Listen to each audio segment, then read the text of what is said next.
Watch more programs like this on cable and stream with PCN Select. Subscribe at PCNTV.com. This program has been paid for by the sponsor and does not reflect the views of PCN.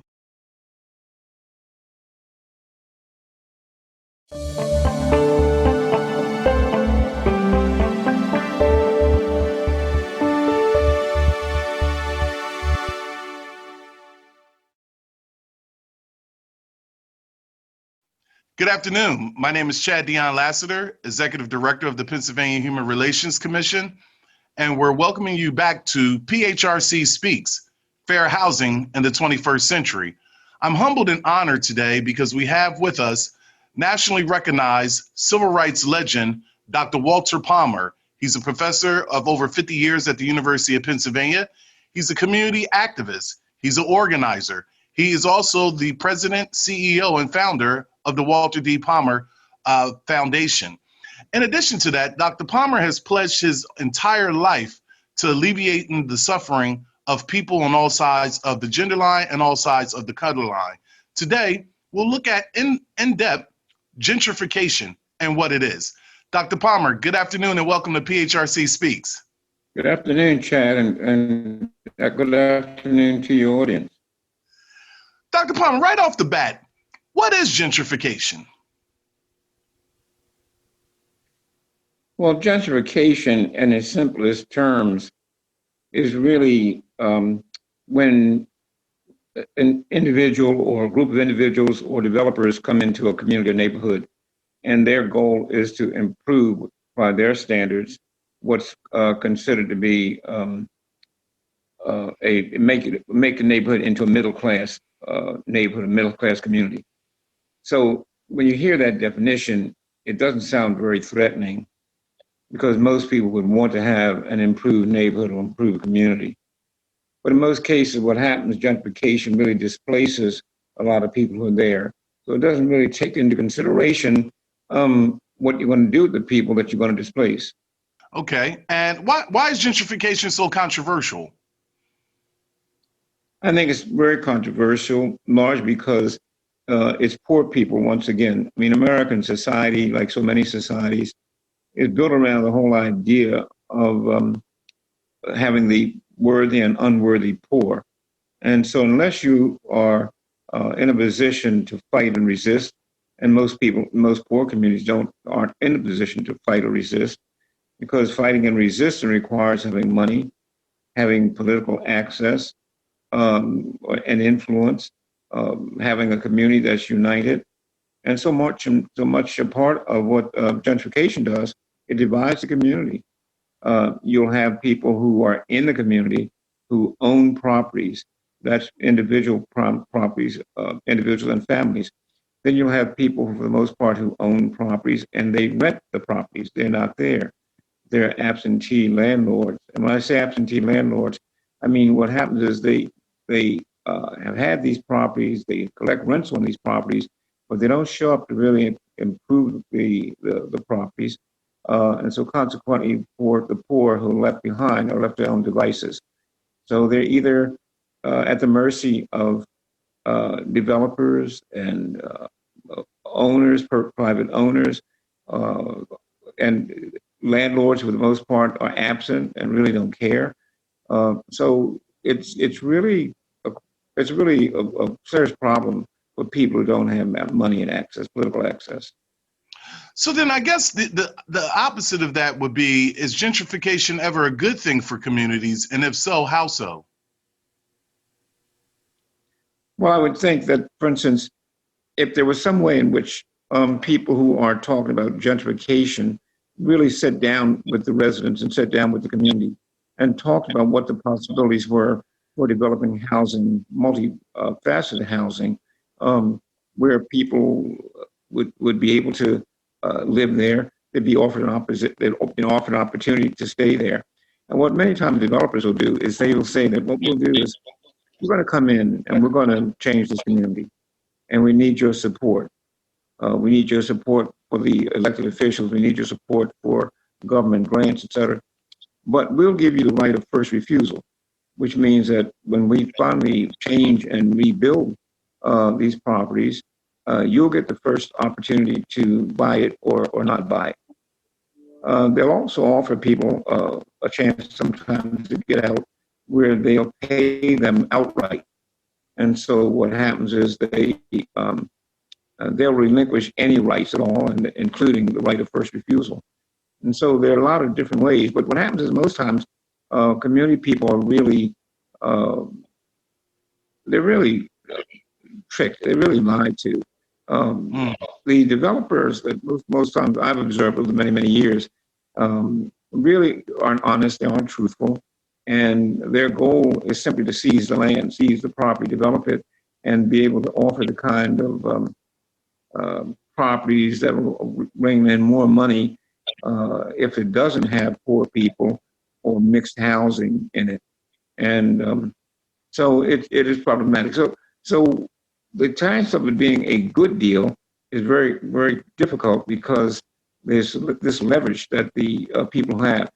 They have access to the government officials at the highest level, city, state, and federal. They have money. They have the media.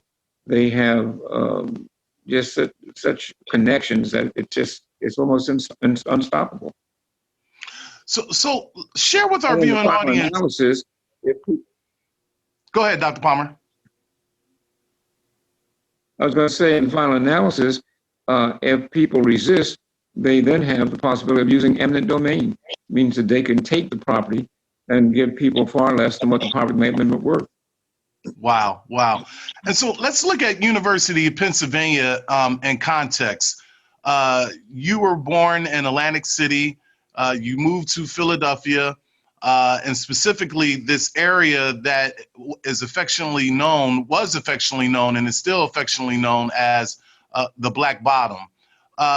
Let's look at University of Penn. We know that Georgetown University did something similar with regards to gentrification in and around the area where Georgetown University is. We know that University of Pennsylvania in West Philadelphia, well, some of us know, and certainly your work proves out that University of Penn is a guest in West Philadelphia. It's not West Philadelphia. But can you speak to our viewing audience about the impact that gentrification has had on the West Philadelphia community, and then also flesh out what the Black Bottom was and is?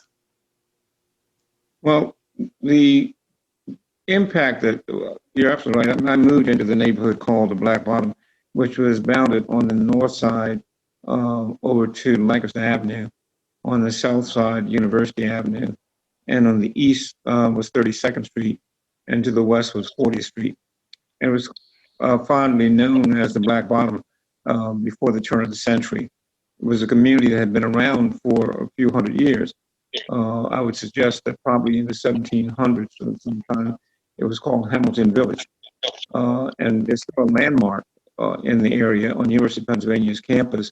The Hamilton Church, I think Episcopal Church, is still there from that period of time.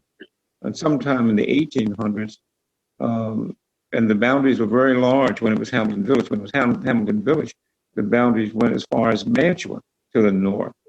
And sometime in the 1800s, it was deeded over, I think, to a group called Greenville.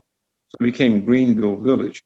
The boundaries moved in from Mantua into Lancaster Avenue. And so it was Lancaster Avenue on the north, University Avenue on the south, 32nd Street to the east, and 40th Street to the west. It was largely made up of people who were herders, farmers, a rough group of folks. They used to take their wares and sell them at 40th and Market Street. That was the marketplace. Had a lot of pubs in the area, and it was made up largely of Italian, Polish, Irish, German, blacks, and the religions were Protestant, Catholic, and Jewish in the community, Baptist, because of the Black faith, or AME, Black faith. So this community resided like this for many years. University of Pennsylvania doesn't come into the area until 1873. In 1873, University of Pennsylvania brings in an almshouse from Pennsylvania Hospital, which was one of the first hospitals in America, and sets it up on Penn's campus. by 18 from 1873 to 1900s, Penn will build 30 buildings around that area where Chester Avenue, Baltimore Avenue, Woodland Avenue, Spruce Street all came together. Those were streets. They were not campus. They were streets. Penn took those streets, seized those streets, commandeered those streets, bought those streets, and eminent domain those streets. But nevertheless, they built 30 buildings. Penn now is confronted with the notion of as its growth and expansion is getting bigger, where's it going to go? The black bottom is really getting bigger and bigger, and more blacks are in it. Whites are moving out little by little. Sometime in the 1950s, 1960s, Penn decides it wants to expand. And its first consideration is going west towards City Line Avenue. And that was put aside. The next one was going towards Mantua, going to the north, towards the railroad and where the zoo is today. That was put aside. And then a couple of white liberal politicians, Dick Dilworth, Richardson Dilworth, who will be the last white Anglo-Saxon Protestant mayor, along with Joe Clark, who was a DA turned senator, talked the University of Pennsylvania into not going west and not going north, but not going as far as Mantua, going right next door, which meant encroaching into the black bottom. Wow. So the fight begins in 1955 into the 1950s and 1970s for Penn to start the process of trying to dismantle the black bottom. And that became a protracted struggle and a war between University of Pennsylvania and its neighbors, if you can call it that, for the next, 20 years, 25 years. Wow. And share with me what the black bottom was comprised of. I think that people oftentimes fail to realize when we're talking about gentrification that people have codes, they have norms, they have mores, they have a culture, they have an identity, is interconnected, they have a faith, they have rituals. Share with me some of those things as it relates to the black bottom. Well, you're absolutely right. They had all of those things. And I think that what happens is most people have been socialized in American society not to view black people in that way. Black folks, for the most part, are considered to be less than, they're less worthy. They're considered to be not hard workers. They're considered to want to live in poverty, want to live unclean. They're less than animals, and oftentimes referred to as animals even in modern day. People think that way about African Americans or black people. And of course, that it gives a justification for the taking and for the doing anything you want, because historically we've socialized black people as well as white people and other groups into believing that black folks are not worthy. So this has been pervasive across American society, but certainly pervasive in the black community. Well, that community and I lived there from the time I was 6, 7 years old, 3645 Market Street. Was made on Market Street from 32nd Street all the way out. Most of the properties on that street was commercial district. And if you lived on Market Street, most times you lived in a tenement flat. We lived in a tenement flat at 3645 Market Street. My mother and father had 8 children. My dad died by the time I was 12 years old. I became parentified and had to help my mother raise my 8 siblings. She'll meet my stepfather, and the 2 adults and 8 children living in 2 rooms.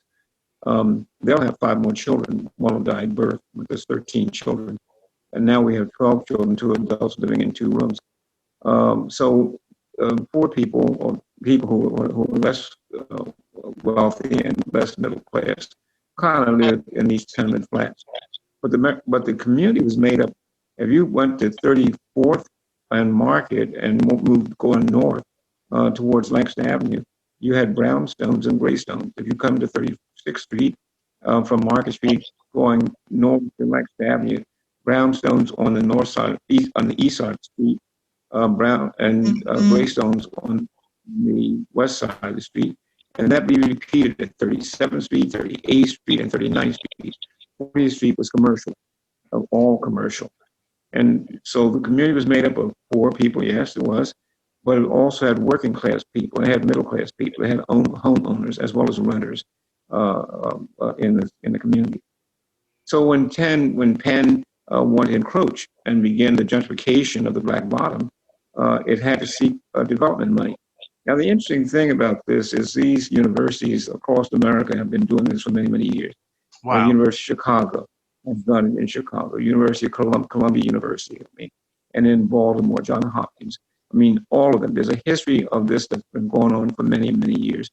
And only because many times students have risen up and challenged it and questioned it that we ever even got any insight. It was so happened because I lived in the Black Bottom and loved the Black Bottom so much that I raised the question and I challenged it. And as a civil rights activist, a Black Power advocate, I've used all of my connections to try to resist and fight. And so between 1955, when I started the Black People's University of Philadelphia and the Palmer Foundation, I led the fight against the University of Pennsylvania for the next 40-some years. And it was a protracted struggle. It was an underground struggle. It was a guerrilla warfare struggle. And that culminated with organizing students on Penn's campus to aid us in our resistance. We went so far as they had started buying properties and letting the properties languish. They did nothing to fix them up. So what you had is a checkered board or a picket fence, some properties which were still good, and then they'd have a property that was bought and was not taken care of, and that affected the property next to it that was good property. So it's forcing people to consider selling. They had people went out and bought properties, sort of ghost buyers, so nobody knew the University of Pennsylvania was doing it. It did it under the name of the West Philadelphia Corporation. They bought these properties, and you just thought it was a corporation. Yes, it was a corporation, but it was the University of Pennsylvania's corporation. Wow. And so they were doing it undercover.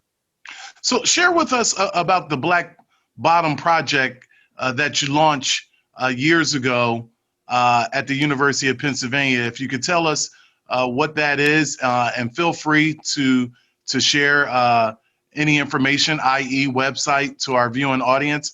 I just think that it would be great for the viewers of the Commonwealth of Pennsylvania to hear about this project, because it really shows the power of we the people. Well, what happened is I had this distal relationship with the University of Pennsylvania. And because I was so active locally, nationally, fighting for civil rights and for Black power, et cetera, a number of the students on Penn's campus, largely white students, found me and tried to get me to come on to Penn's campus.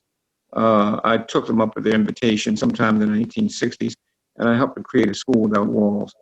And so what I was doing is I would organize students that were on Penn's campus, or at least they were organizing students and faculty. I would organize Black activists from Philadelphia and around the country. And every week, every Thursday, we showed up in College Hall and in the 1960s, and we had what was called community exchange and a school without walls. And so that created a real relationship with the students and some faculty members. The students went further, pushing and tried to get me in different schools.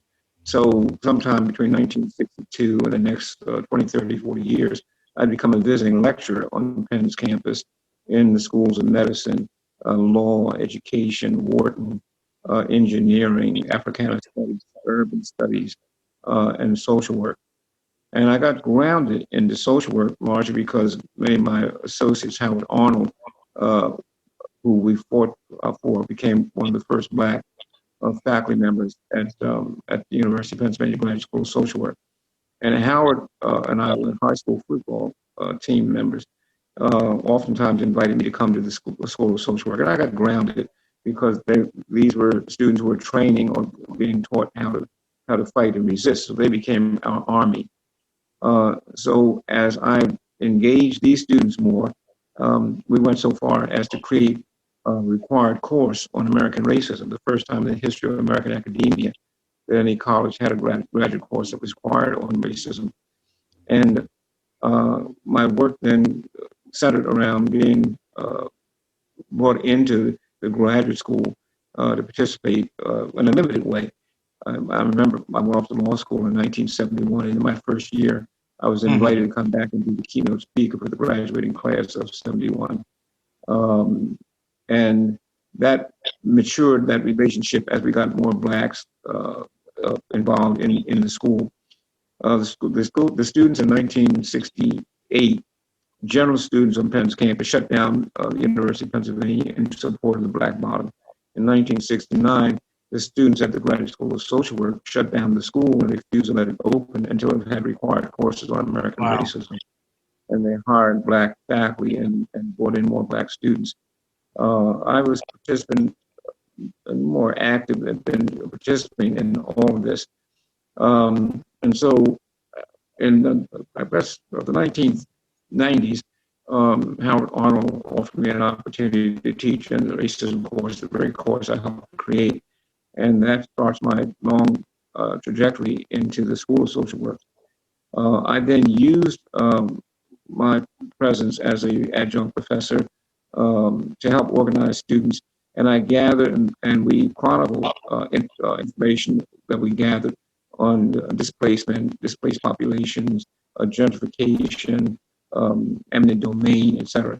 And for 25 or 30 years, my classes, both at the Graduate School of Social Work, my classes in Africana Studies, and my class in Urban Studies, we gathered this data. We focused on terms of what happened to populations in the Black Bottom.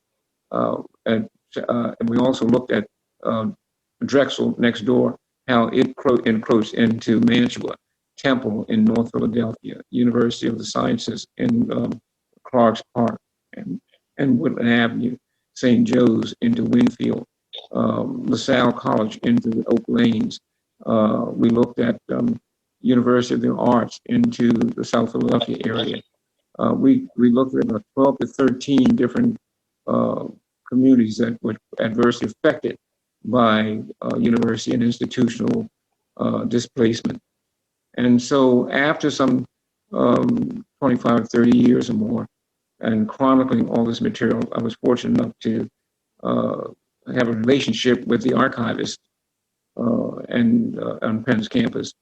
And we were able to donate about a half dozen file cabinets of materials we had gathered. But before that, I worked with the University of Pennsylvania Teachers Institute, and we had interns in the past year or so digitalized. We digitalized all this material and now have it in digital form. And I then donated the digital copies as well as my personal collection of the Palmer Foundation's work for the past 60 years to Temple University, where it's in the Charles Blockson collection. And they also have access to the digital materials. That website that you can go to is blackbottom.wordpress.com. Theblackbottom.wordpress.com. And you can see where we chronicle all this stuff. And people call me every year and half the years from all over the country and outside the country. So now what happens is, no matter what happens to me, it's now deposited in the public domain. And my goal is to make sure it gets to every college in the Philadelphia area and other colleges across the country that wants to have it. And the most advantageous thing of all of what you just stated, all of it in context is important, but one of the lessons that I've learned from you personally is history is of no use unless you record it. And That's absolutely correct. And having that ability to record it and archive it is just very, very impactful. As we come to an end, Dr. Palmer, one question that emerges is, how can housing advocates fight against gentrification? How can housing advocates fight against gentrification? I think that the thing you have to do is you have to be embedded in the community, because housing is a major part of any community, but you have to really know the people. You have to live amongst the people. You have to feel the people. You have to help develop skill sets for people. You have to help educate people or inform them, if they don't want to be educated, about what the possibilities are, how to use the law, how to use politics, how to use the media, how to use organizing skills, how to use allies, how to use the institutions.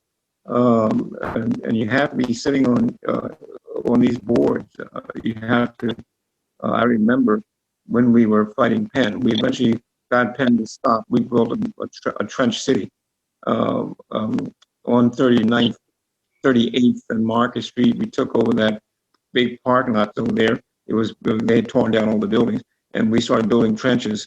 I ran barbed wire across 40th Street to stop cars. It was eating up cars that were there to come through. We had young people overturning cars and setting them on fire. And these were the guerrilla tactics that we had back then. But I think that a more sophisticated way is to be able to really be at the table, learn the art of negotiation, arbitration, mediation, communication. That's the real power. Become the elected officials that you don't like that need to be replaced. Learn the art and the skills of architectural design and engineering, etc. The knowledge base will dictate a lot. We didn't have a lot of knowledge. We didn't have a lot of understanding. And a lot of what I was doing was just raw. It was very visceral. It was emotional. And I kept trying to get as much information as I could. That's why I went off to law school. That's why I went off to Cheney State to get my teacher's degree. I wanted to bring all these skills back to my community. But no one person can do it alone. You have to have a community commitment. And the thing that I constantly tell young people who want to do all this kind of work, people need to know that you care before they care to know what you know. People need to know that you care before they care to know what you know. That's a famous statement made by Benjamin Franklin many, many years ago, and it's relevant today. You just can't impose yourself into neighborhoods and communities and think that somehow you're going to be endeared without their acceptance. So here at PHRC Speaks Fair Housing in the 21st Century, we always end with a word association. The work that we do at the Pennsylvania Human Relations Commission is centered around so many things as it pertains to protected class and unlawful discrimination. But in the space of housing, it's very important. So when you hear the term fair housing, what's one word that comes to mind that you would share with our viewing audience here on this Sunday? Where? Say that again. Where? Where? Fair housing, where? Fair housing where? Question mark. Okay. Wow. Question mark. We've had a lot of guests on our show. As you know, we launched in August, where we've posed the same thing to them, and people have said things like a right. People have said things like essential, and you said where. That leaves us on this Sunday with something to do more than ponder. We want to thank you, Dr. Palmer, just for joining us on this Sunday, giving your inside expertise on gentrification, and leaving us with trying to really understand where is fair housing in the 21st century. Thank you so much. Thank you, Chad. Take care. This program has been paid for by the sponsor and does not reflect the views of PCN. To get your program on PCN Fusion and for more information, contact info@pcntv.com.